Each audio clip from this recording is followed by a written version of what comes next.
Mailboxes drip like lampposts in the twisted birth canal of the Coliseum. What is up, ladies and gentlemen? What a Christmas present we have been given! Adam Pecora here. This is Requiem for a Tuesday. Fired up. How the hell are ya? Hope you had a great Festivus, Christmas, Kwanzaa, Hanukkah, and that's it. No more. I don't know. Was there some other holiday? You can have a good one too. I could give a fuck. Rate, review, and subscribe to Requiem for a Tuesday. Man, I'm fired. I didn't even know I was this fired up when I sat down just now.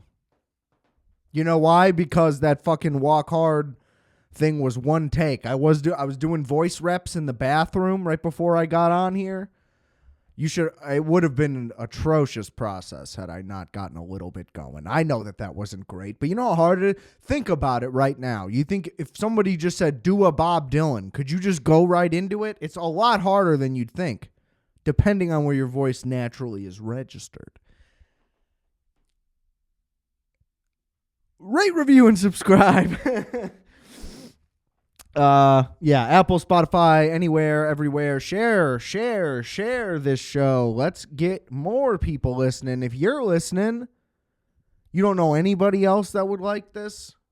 Highly unlikely. Who are you, Aaron Rodgers? Oh, I'm so unique and different. I'm the only one who listens to this. I don't think so. Spread the word.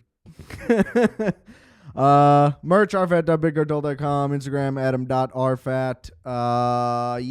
Check out all the links in the description below. We got music. Justice may actually be dropping his record in February. We'll see. I'll have him on at a later date to talk about that more intimately.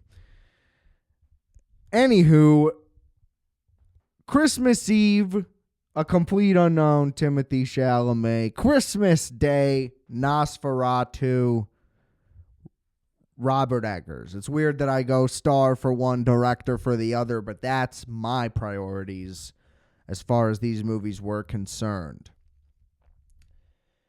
Now, I love Bob Dylan. Am I anything more than a casual fan? I can't say no to that because there's so much lore and history and writings and biographies and documentaries and bootleg tapes and studio sessions and what it never ends. You could spend a decade trying to learn about Bob Dylan. So, I'm not going to be any type of expert talking about any of this shit. But my point is, I guess, also that, I didn't go in knowing nothing. When I got into him, I was also interested in the story. The story still doesn't really make sense, even when you put it in a movie. He is a weird guy. Almost seemingly entirely by design. But that's hard to say. But, is he just that good? Very possible. I mean, how could you be that talented if you're not that good? Am I right? So, first of all, Chalamet, another home run. I mean, the kid has had it since the moment I laid eyes on him, which I don't know when that was. Probably Lady Bird. You know what, Jamie? Pull up Timmy Chalamet's filmography quick. Because, the level at which this guy's operating. By the way, 29 years old. Oh, today, I'm recording on the 26th. Happy birthday, Timothée Chalamet, the 27th. Look at that. Why aren't we friends? 27th, 95. I'm Jan 15, 95, bro. I don't even care that you're rich. I don't want anything. I just think we'd be friends. I like sports, Timmy, and movies, and Lil B. He shouted out Lil B today. This guy's the best. I fucking love Chalamet. Anyway, what was I doing on here? Right. Okay, he's in Interstellar. I haven't seen Interstellar. Whatever. I will eventually. It's actually free on YouTube right now. So that is late for me. But what can you do? I mean, Christopher Nolan. Oh, it's complicated. Like, I get it. How good could it be? McConaughey's a scientist. Again, like, what are we doing? I just can't. I don't know. Like, I'll check it out eventually, but I'm just saying, like, we know my Christopher Nolan thing. It's very complicated. Okay, so then, yeah, my first thing would be Lady Bird. Didn't see Call Me By Your Name. Whatever. They're gay. I'm sure it's a good movie, but, is it anything for me? Probably not. I do like Armie Hammer, though, too. Bring him back. I don't care. He's a cannibal? Like, that's just fucking insane. I can't believe that was taken seriously by so many people. He's definitely a real cannibal. Like, okay. That would be nuts. Okay, what do we got? I haven't seen that much that he's done, frankly. I just love this guy. I mean, looking at the actual filmography. So, yeah, saw him in Lady Bird. Loved it. The French Dispatch is not a good movie. He was probably fine in it. Dune, I mean, don't really need to say anything about that. I guess he appears in a Kid Cudi documentary. No, thank you. Don't Look Up. He was great. Yeah, didn't see Bones and All. Didn't see Wonka. Dune Part 2, incredible though. Complete Unknown, incredible performance, incredible film. ... We'll see. And then is going to be in the Josh Safdie movie next, which stars Gwyneth Paltrow and Tyler, the Creator. I mean, it's probably going to be a fucking banger. Fran Drescher's in this bitch. $70 million budget. Jesus. Good for you, Safdie. That's a glow up. That's a big budget. That's got to be one of A24's highest budgeted films. Isn't this about ping pong? Yeah.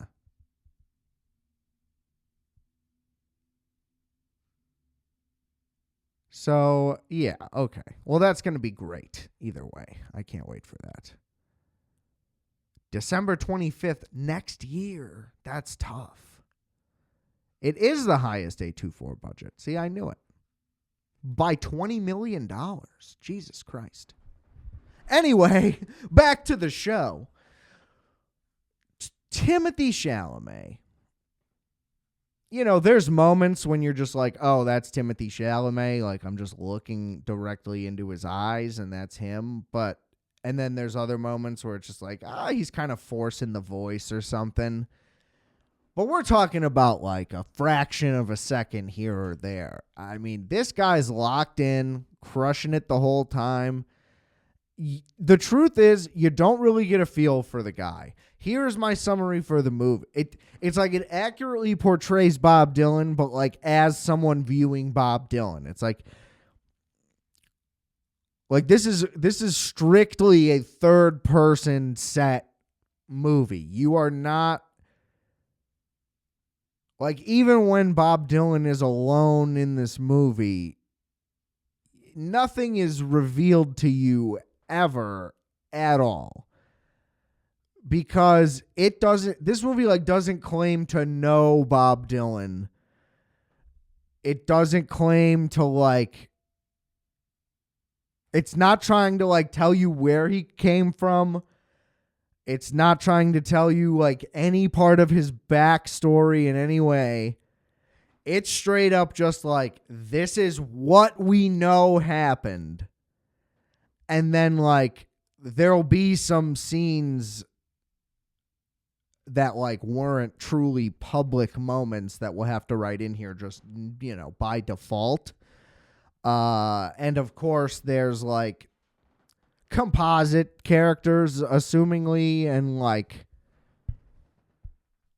small, like very minor continuity things with reality where like maybe he's like in the movie he's performing a song for the first time, but in reality it had come out already, or like, you know what I mean, like he's releasing a single, but at like technically at the period when the song came out, like the album would have been out already, or vice versa. Like, you know what I mean? Just like weird little things like that like technically don't really matter at all.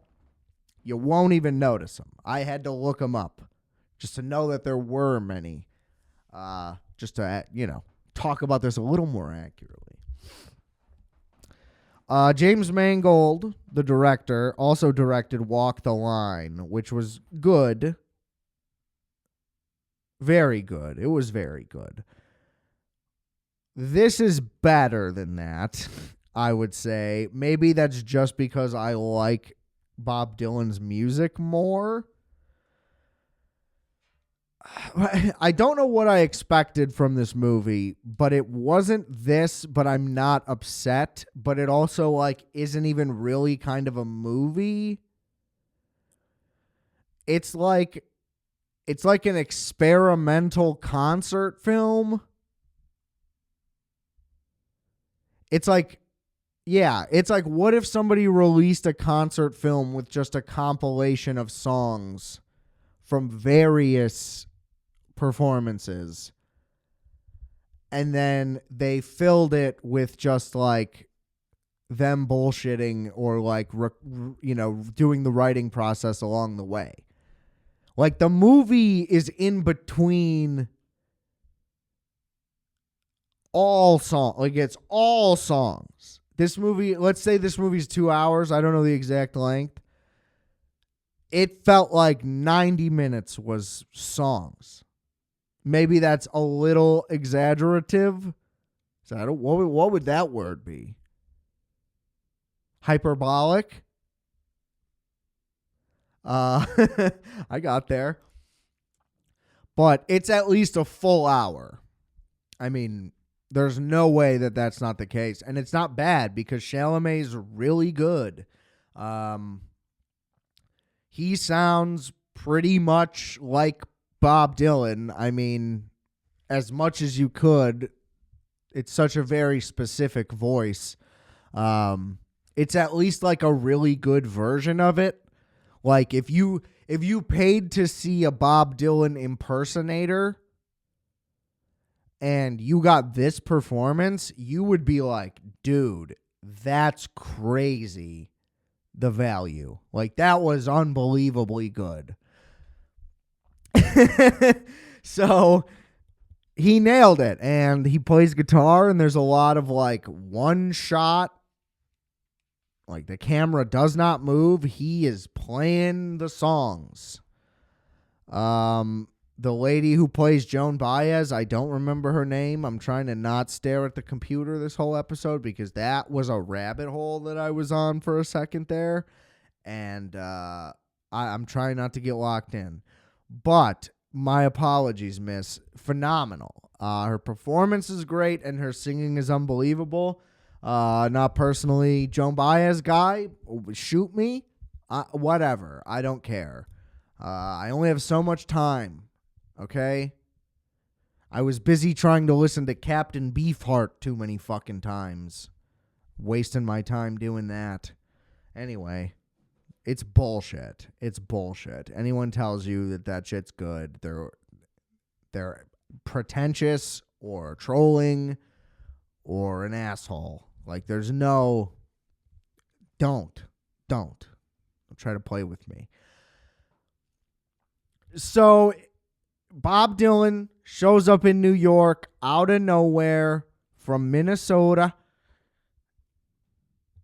and is like, shit's popping in the East Village. I'm going to pull up.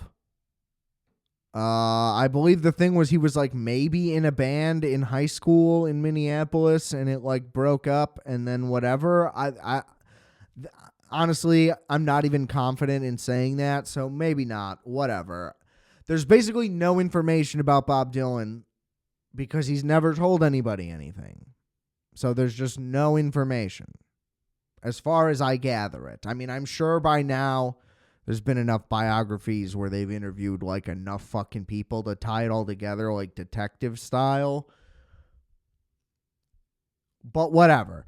Pulls up out of nowhere.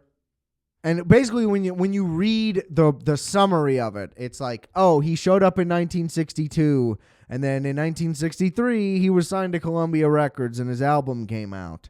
And it's like, what? And the movie shows it pretty much in that regard. It's just like he just pulls up. He's like, hey, I'm here. Everybody's like, oh, that's crazy. You know, once enough of the right people see him, like he plays. They're a little generous to where it's basically like everybody loves it all the time immediately. That seems unlikely. But, you know, whatever. For the speed of this, you know, we're trying to do a movie here. We're not trying to do... It's not a mini series, you know what I mean? Like, we got to get this thing going to fame. So, I get it. But, man, The Village in the 60s really just seems like the best. I mean, The Village is the best either way. I love The Village. But, it just seems fantastic. Absolute wonderful play. I mean, it was also horrible at the same time.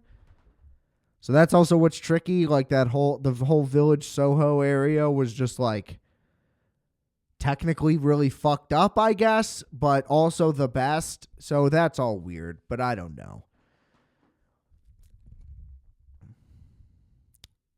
Anyway, so, you know, he starts playing shows, pretty much instantly links up with Joan Baez, which that also seemed to be how that worked, though. It would just be like,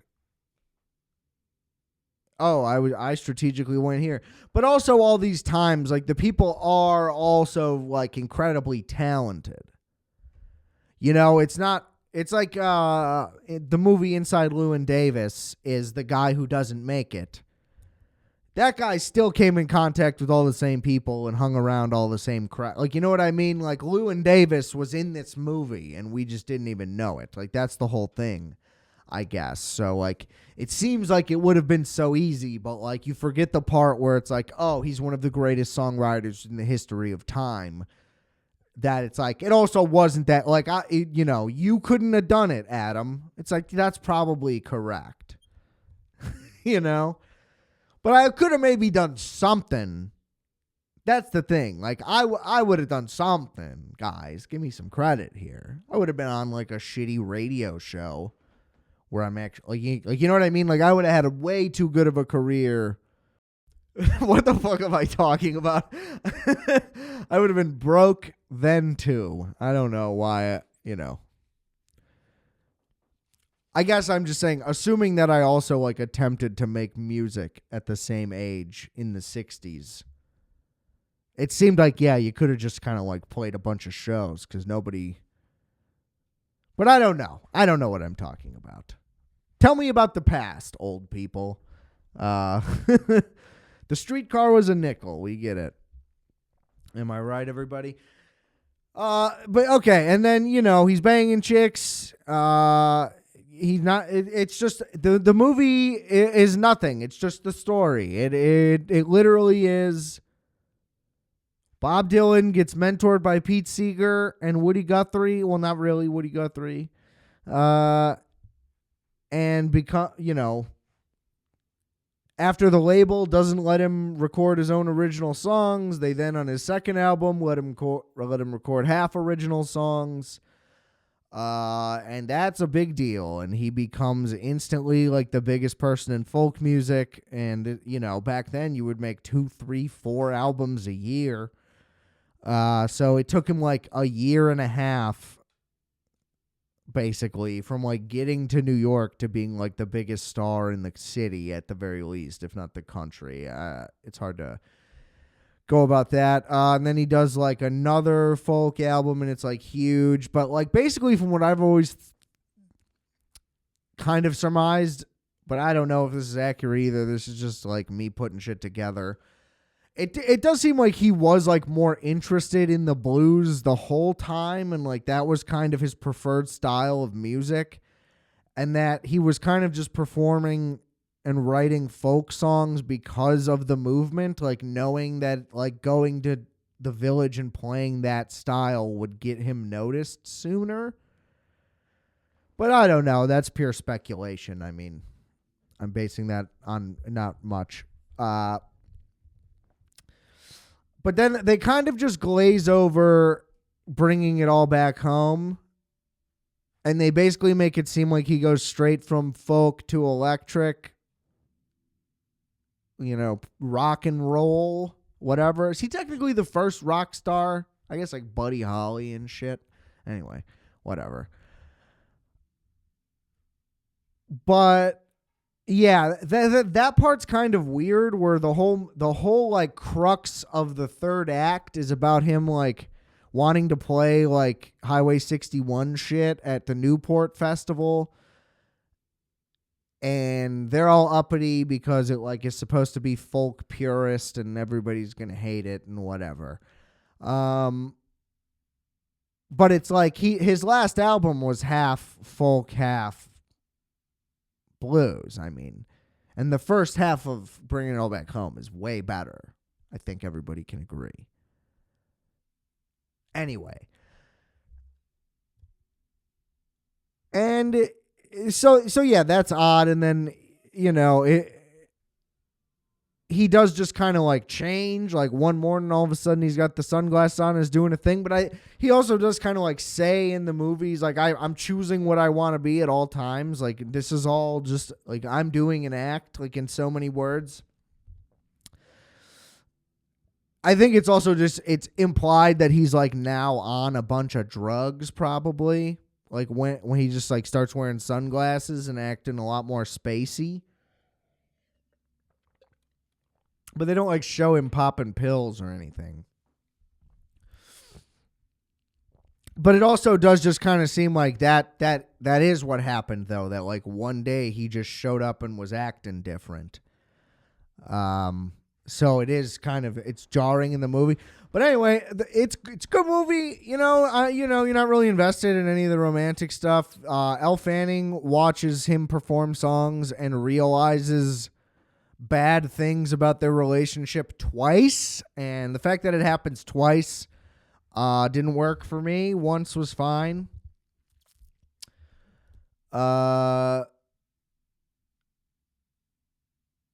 Yeah, and to me, it shows that he's both like funny and kind of a prick and just like a difficult guy and just a weird, odd guy, but also just great at music and a fun hang when you're jamming. But otherwise, a difficult and complicated person, but also maybe not. Could just be a regular old guy. Is there ever a true, real moment behind the scenes? Is there? Does the curtain ever pull back? We don't know. Really is a brilliant way to craft your public persona, is just to be a complete mystery. You got to hand it to him. But just all the performances are great. Edward Norton is great in this as Pete Seeger. I didn't really know anything about Pete Seeger. But good for him. Rest in peace. Boyd Holbrook is great as Johnny Cash. Yeah. All the musical performances are just so good, and they're all like his best songs. And it's not like hit. I mean, like all of them are like famous at this point, obviously, but it's not straight up like Rolling Stone, Times They Are Changing. Like, it's not only those. They're there, but there's so many songs that it's like, oh, okay, this is sick. We're getting into like the thing. But like, do you learn anything about his writing process? Like, no. While he's writing them, he's almost got it and then gets it. Or he's just like immediately writing it all great, or he's already playing it. But like, you're just showing him like constantly, relentlessly writing songs. So maybe it's just to point out like the work ethic, but like there's literally no insight. It's all straight up like, this is the timeline of everything you already know, and we're just going to run it. You can just watch it. Like, this is what it would be like to have just like been one of the people to the left of him in every photo you've ever seen, just off camera. Like, you were the guy holding the camera at all these scenes. We're just running it back. And it's like, that's still awesome. And I appreciate that they didn't, overdo and like cram in extra shit to then, you could be like, well, this doesn't fit any proper timeline, blah, blah, blah, blah, blah. There's no shit like that where you're like, I can't believe this. Like, this is an egregious thing. Like the Freddie Mercury movie had stuff like that. I didn't see it, so I don't really know. But this is like pretty straightforward and pretty like on point, which I think was also pretty much the case for Walk the Line.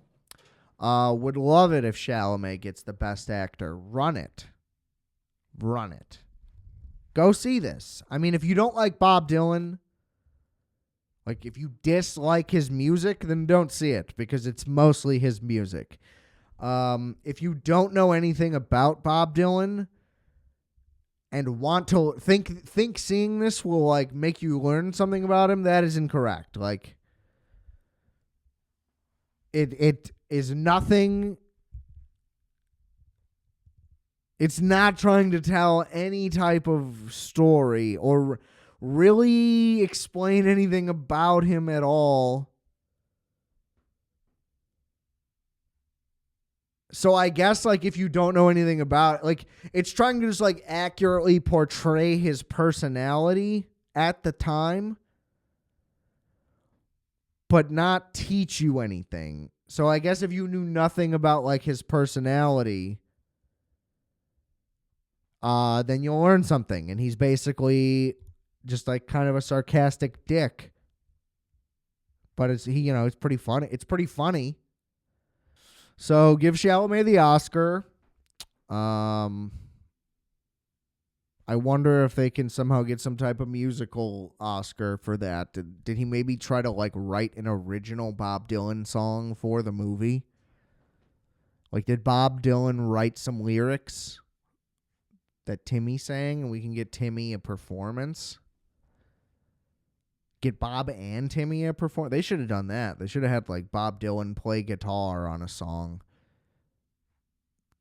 secretly, and Chalamet sings as Bob Dylan, and then they give the Oscar to Chalamet and Bob Dylan. That would be a legendary moment for cinema history. Be good for the Oscars too. Yeah. I guess I don't know. It's like, I need to watch that Scorsese documentary about him, but that's like 4 hours. But I guess like that's technically what I'm looking for. Just something more like that. It was really good, but it's just odd to me how much singing there was. I think that's kind of crazy. Like I said, to where this movie's like borderline experimental to me, even though every other thing about it's like super traditional, like Oscar-y period PC movie about, like, literally the scene when he plugs in kind of is like, it's like comical, like Dewey Cox when he is going electric. Like it just becomes like silly at that point. And it was hard to take the movie seriously for that part. But it's really good still. I would say that, what's that movie? Like, I'm Still Here or I'm Still There. The Todd Haynes movie. Especially the Kate, like, just watch the Kate Blanchett part of the Todd Haynes movie. And that's like this whole movie, but being very Bob Dylan. That's a really good movie. And does such a better job of like trying to get you to understand who he is and how he is that way by being just such an odd, like, all over the place movie. But that's a very good movie as well. Shout out Timothy Chalamet. We'll hang out when I win this $1 billion Mega Millions and I buy a 2-4. That's my goal. I don't even know what their valuation would be at this point, though. It's got to be billions. I don't even think I'd be able to do it. But maybe I could like buy my way in somehow. What's A24 worth? Can I find that out? Can I Google that? How much is A24 worth? $3.5 billion. Jesus Christ. Good for them. I guess I won't be doing that. Holy Christ. God, they're just so good, though. They really are. I would love... Hire me, A24. I got script ideas. Anyway. Moving on. It's Nosferatu, baby. Now, here's the thing. I'm not one. This is the reason. This is a prime example why I'm not going to call myself a cinephile at any point in time. First of all, I think it's pretentious. I kind of think it's pretentious to like call yourself anything. Like, unless it is your job, you don't get to like give yourself a title. You know what I mean? And I guess that's technically like not a title, but that's how it's treated. Anyway, I don't like it, and I don't think that it applies to me because, have you seen the silent German expressionist horror film from 1922? No, I have not. And of course I've heard of it, and I think I've maybe even tried to watch it before. I think it's on YouTube. It's got to be like completely public domain at this point. It's 102 years old. I just haven't seen it. I haven't seen many silent films ever. I've probably seen 10 silent films.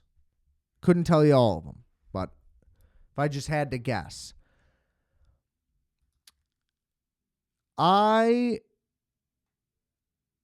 didn't really know what to expect. I feel like they did a great job of hiding this movie, frankly, like not revealing what he looks like, really. I mean, at all. I didn't see it, at least. Not even really revealing what any of the sets look like. I feel like the trailer tells you almost nothing. And so at least to prepare for this, to compare it to the original, it seems like they pretty much beat for beat replicated the original film's plot points.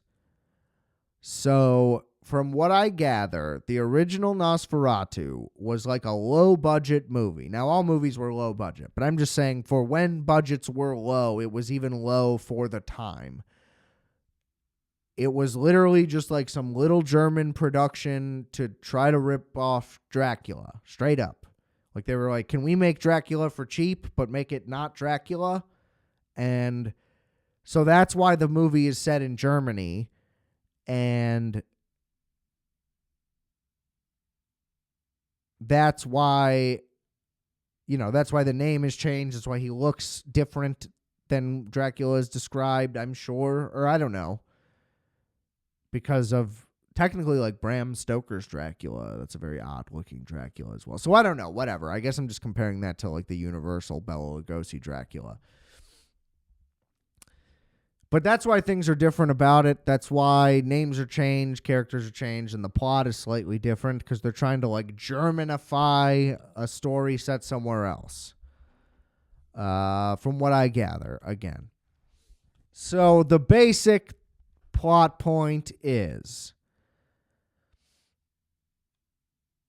Nicholas Hoult is a real estate guy, a broker, I assume, an agent, whatever, same type of thing. He is sent on an assignment from his boss to travel to Transylvania, basically. I don't think that was said explicitly, but it's implied. To Dracula's castle to sell a house to Dracula. Now, his name is Count Orlok. Olork. Why is that so hard for me to say? Hold on. Orlok. Yeah, Orlok. Okay, I don't know why I froze up right there. I think I just had a stroke. Count Orlok. So, I mean, it looks terrifying. The images from Nosferatu all look great, and, like, the shots do seem incredible. I've just never sat down and watched it. So maybe, I mean, honestly, should I have done that for this? Yes. But, what can you do? I'm sorry. Anyway, so Nicholas Hoult then goes there and is obviously being, like, slowly tortured by him. He's very intimidating, to say the least. There's a ton of tension. He just shows up at the castle, and it's dark, and there's just a big old fire going, and he straight up just, like, threatens him openly, nonstop the entire time. Forces him to stay there, like, multiple nights, is feasting on him as he sleeps. Gets him to sign a document, which for some reason he needs to sign it, even though he's the one selling the house to the guy. He shouldn't need to sign anything, but makes him sign a thing, so you know that's coming back. And he's just terrified the whole time and knows something's up but can't really do it. Now, this part goes kind of fast for me. I thought that there would be more, like, hunting of the vampire, even if it fails, you know. And I didn't know how Nosferatu ended anyway. But I just thought either way that it would be more similar to Dracula in terms of the, like, hunting. I don't know what the ratio is in the original. But so then he pretty much tries to kill him with a stake. He finds the room and the coffin that he sleeps in, but it doesn't work. And he pretty much just fucks him up and leaves him for dead. But then he is saved by some, like, covenant of nuns, and then returns home. And meanwhile, like, the movie's really kind of about his wife, who, like, was, like, depressed and horny or something, and, like, devoted herself to evil while she masturbated or something. Unclear to me what really went down in the origin of this. But she, like, woke him from the dead or something, or a slumber, I guess, because he's, like, he's never dead, but she, like, awoke him from his slumber with some kind of, like, sex spell, but, like, years prior. So it's unclear to me, the timeline of events, but for whatever reason, now's the time that he's back and coming for her. She's newly married to Nicholas Hoult. It's Lily Rose Depp. I believe it was originally supposed to be Anya Taylor-Joy, Big Eggers collaborator, but she's probably busy. I do wish Nicholas Hoult could have been Robert Pattinson. He was probably filming that Mickey 17 movie at the time, but either way, or maybe not even considered. I don't know, but I feel like it would have been better with him. No offense, Nicholas Hoult. You'll always be Skins for me. I'll never forget that. Best character. Best season. Season 1 was still the best season. Don't care what anybody says. What was his name? I don't remember his name. Oh well, in the show. And so she starts having these like nightmares and visions, and they're like, oh, but she's a sleepwalker anyway, so this stuff's kind of part of it. And she used to be like depressed, so now it's like coming back. But it just keeps getting worse and worse and worse. And then they go and stay with Aaron Taylor Johnson and his wife, and they're like a wealthy couple that's like their best friends. And they have like little kids and whatever. And she just keeps getting worse and worse and worse. And the doctor's just like, fucking give her some fucking pills and tie her up and give her ether and knock that bitch out.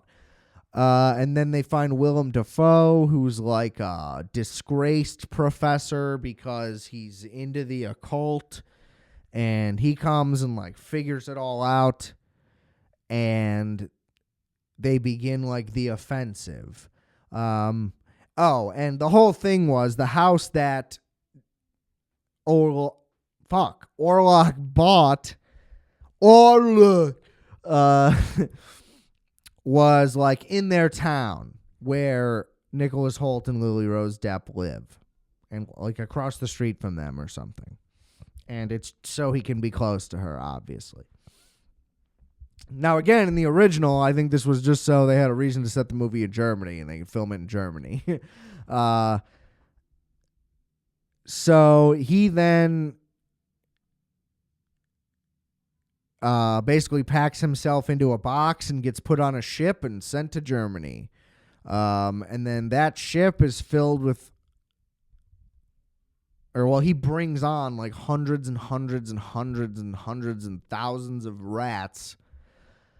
And they start attacking people and killing people, and basically just like his spirit just starts like making people sick. Like anything in his path is killed, and there's destruction along the way. And Bill Skarsgård's great and everything, and he looks terrifying, and the fingers and the use of the shadows and all the camera work in this is fantastic. And it's an Eggers thing where he needs to get everything to be like as period accurate as possible. He gave the guy a mustache. And I read an interview today where he's like, there's nobody from that region that wouldn't have a mustache. And it's like, hey, man, I believe you. You're great at research. You're an incredible filmmaker. I would rather it look more like a realistic, scary, modern version of the original Nosferatu, in which no mustache. It was distracting. It made him much less scary overall to me and Brittany. She was right there. First thing she said, what was up with the mustache? I said, that's the only thing that bothered me about this movie. So it had one big negative. What's up with the mustache? He looked like, it's almost cartoonish, especially when he has like a fur coat on and a big mustache. And he had like hair, so he was bald and just had a mustache, and the hair was gross and everything. But like the mustache was just like brown, thick, full, like power handlebar mustache. Just too much. Just too much. I'm sorry. That's my one critique. Anyway, the ship finally arrives. He's there, and he has these like telepathic powers, and he is a shadow and just kind of like moves and shows up, and it's crazy, honestly. And you truly never know where he's going to be, like what's real, what isn't real, when he's just going to kill something, when he's not. And like they drink blood from the heart, which is way more intense than the neck, frankly. So I like that. If that's a switch up or not, I have no idea. I don't know if Nosferatu also did that, but I want to say it was neck. And yeah, so Lily Rose Depp, when she's doing all these like spasms and crazy shit, and they have whatever. And Nicholas Holt's kind of like under the spell of him still because he drank his blood. And Willem Dafoe is a beacon of light to this movie. The movie moves kind of slow until he shows up, and then it really amps up in pace. And he is thoroughly entertaining and very funny, and like one is a true bright spot in this movie. Like Lily Rose Depp is great. Nicholas Hoult a little less so. But she is strictly just like a dark, depressed, like tortured character. And Dafoe is like is comic relief, but is also, like the driving force of the plot. He moves a lot of it forward to where he has, according to Nicholas Hoult and the doctor, they're like going to go on a crusade to kill him while he knows the truth of, the prophecy, if you will, from all of his learnings of the occult shit and reading stuff and whatever. So he knows that the story is like you summon him and then a woman willfully devotes herself to him. And that is how like the cycle and the curse is broken of him. Now, see, the thing of why I don't understand why it's like now he's going to her all of a sudden, I think it's because she got married and she did that thing years ago before where she devoted herself. So, like, because she got married, that, like, forces him to enact this. Maybe that's what that is, and that's why he forces Nicholas Hoult to, like, sign divorce papers, technically. That part of it is unclear to me because when he arrives to Transylvania, he stays at a motel and he's like, I'm going to this castle. And they're like, buddy, don't even fucking talk about that guy. So everybody in the town seems to be afraid and aware that it's like all fucked up. But maybe because it was dormant, it's still just like a legend at that time. So I guess that does make sense. Anyway, Willem Dafoe knows that the truth is she has to sacrifice herself to him or there's no way they'll defeat him. So they pretend like they're going to go storm the castle. And really, she's like, you can just take me. In the meantime, he has been showing up every night and killing someone. Like, since he gets there, he's like, on the third night, you will be mine. And she's like, no, we're going to win. And then by the third night, she just realizes it anyway. So technically, if she had just done it on the first night, she would have, like, saved a bunch of people's lives, including her best friend and their children. Which is who she... Oh, I think that's what it is. It's like the kids first and then the lady. Tough stuff. And it's very dark and raw. And, the camera work in this movie is excellent. Robert Eggers is brilliant. The use of color juxtaposed to, like, very dull black and white style stuff, which both shows, like, the grim, emotionless nature of certain things while also being an homage to the original. He is truly just, like... I mean, in the last 10 years... he's probably my favorite filmmaker from someone who has started within that time frame. I don't really know who else. Like, nobody comes to mind at the very least. I'm sure that there's somebody that I'm not thinking of. But from 2015 to now, like, he's 4 for 4 with they're all excellent movies. And at the level of craftsmanship that he has is truly unbelievable. So I really hope that this movie does well financially so he can keep getting, like, big budget opportunities, although he does amazing work with the small budget as well.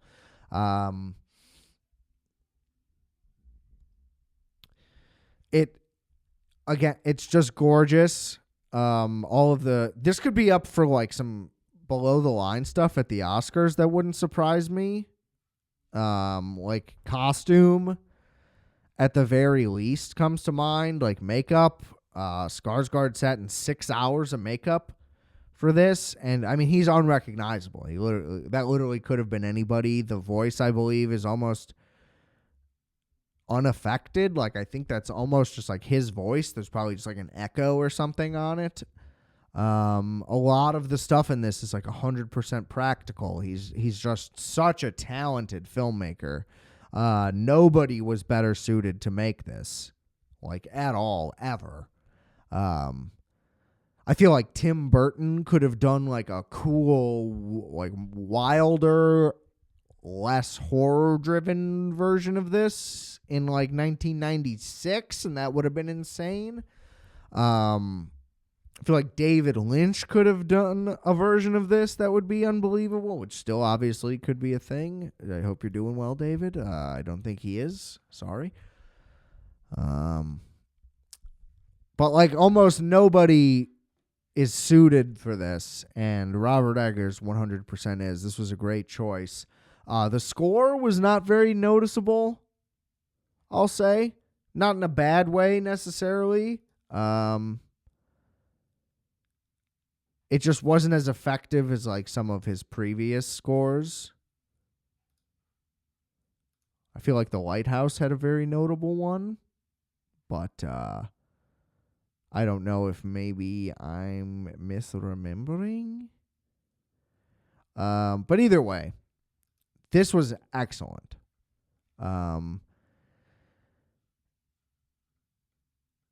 Basically, Willem Dafoe is Van Helsing. That was the name I was trying to think of. Like, that's not his name. It's all the thing where, like, all the names are changed. But they all have the look, like the set design, the filming, the shot, like every piece of cinematography in this is gorgeous and excellent. They filmed in Transylvania and in the places, like Robert Eggers does not fuck around. And like I said, subtle things that are like different. No mustache. Would have been better with a swap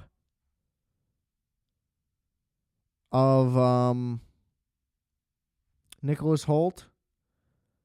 Oh, that's right. Interestingly, Willem Dafoe played.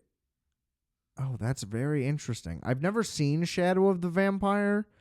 He played Count Orlok /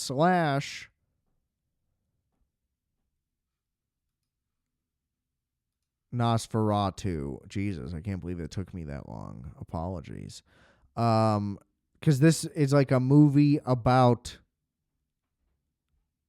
making the original one. Huh. I need to see this. I'm going to add this to the list. I want to watch Shadow of the Vampire. But that's an interesting little nugget. I like that. So anyway, go see Nosferatu. Give Robert Eggers more chances at this. It's gorgeous. You know, there's a couple like jump scares. He's not really like a jump scare guy. He's more of a like inducing dread kind of guy. And the last shot is disgusting and beautiful, and he's just like, I'm such a stan of Robert Eggers, and the movie was great. It was great. Aaron Taylor Johnson was great. Like every performance is excellent. It's really just another achievement by the guy. Oh, and I forgot, like his boss ends up being like devoted to him also, and like, you know, threw him under the bus to begin with and set the whole thing in motion. So just like Renfield. Oh, which Nicholas Hoult played Renfield in Renfield. Wow, all the connection. I wonder if he cast these people just based on those kind of connections where it's like everybody's kind of playing a character similar to one that they already played before, or like adjacent. That's interesting. I also do want to see Bram Stoker's Dracula, the Coppola one, because that's the one where who is that? Gary Oldman. He's got all the crazy makeup on, which of course he does, right? We all know Gary Oldman.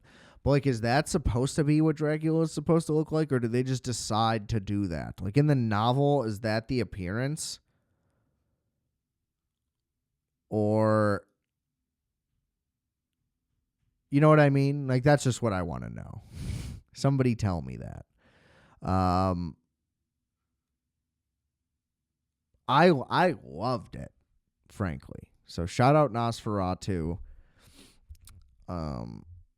It did seem like he was basically playing Vlad the Impaler to me. Like, he seemed like, well, I guess Vlad the Impaler probably isn't Russian and is like Transylvanian. Oh, he's Romanian, which, like, that's where Transylvania is, right? See, yeah, Count Dracula. Yeah, he's based on him. I know that. Right, okay, yeah. So Transylvania is modern-day Romania, which, whatever. Modern-day Romania. I don't know what that is. So, yeah, in my head, he's like an evil, like, Russian guy. But, yes, I guess like a Romanian guy. He's just like a big Vlad the Impaler guy who has been dead alive for a long time, so his skin's all fucked up. To me, the nose wasn't long enough. Like, I just feel like the classic, like, Nosferatu look. It's the big nose. They got the fingers down. They were real big on the fingers. Great filming of, like, shadows and stuff. Incredible work with light throughout this whole movie. I'm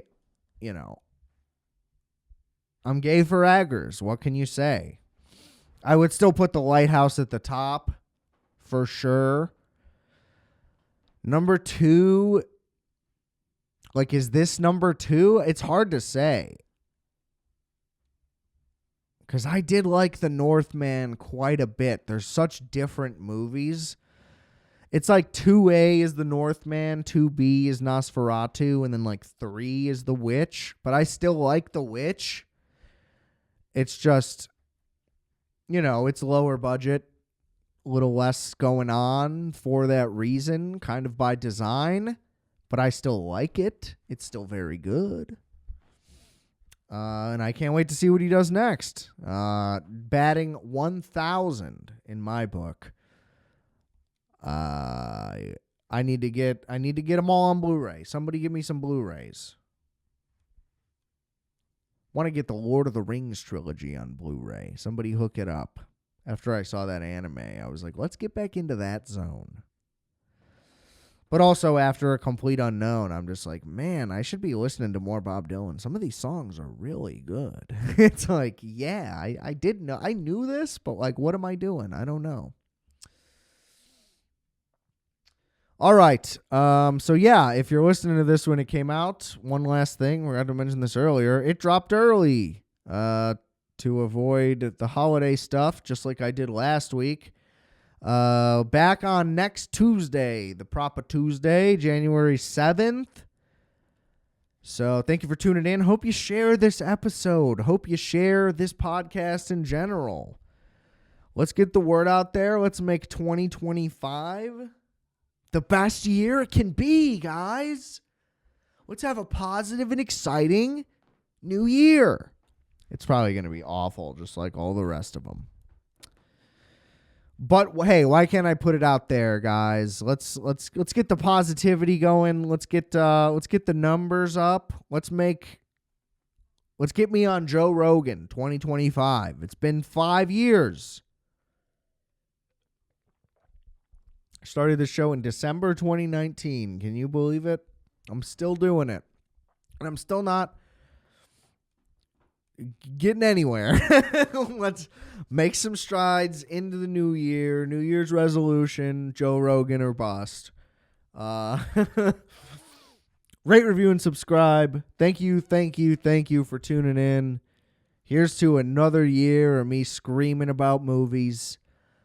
I don't know what I'm going to talk about next week, but I'm sure I'll figure something out. So I will talk to you then, back on a regular Tuesday. But remember, before I go, that I are fat. You are fat. We are fat. Calculator.